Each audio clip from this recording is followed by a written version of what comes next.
Hey guys, in this video I'm going to show you how to unsuspend your Twitter account on cell phone. So simply, first of all, you have to log out, or it is necessary to log out from your account.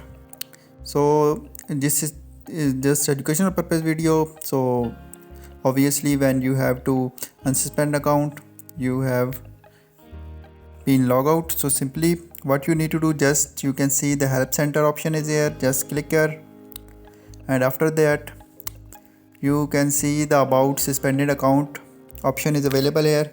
Just click on this tab, and now here scroll down. So here you can see how to unsuspend your account option is available here. So you can take these steps to unsuspend your accounts. Here you can provide your number. So simply we will click on help unblocking your account.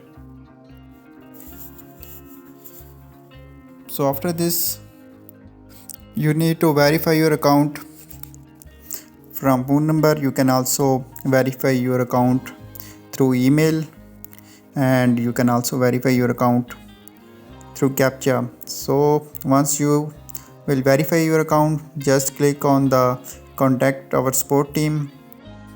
So after verifying your account, it is very easy to unsuspend your Twitter account on cell phone.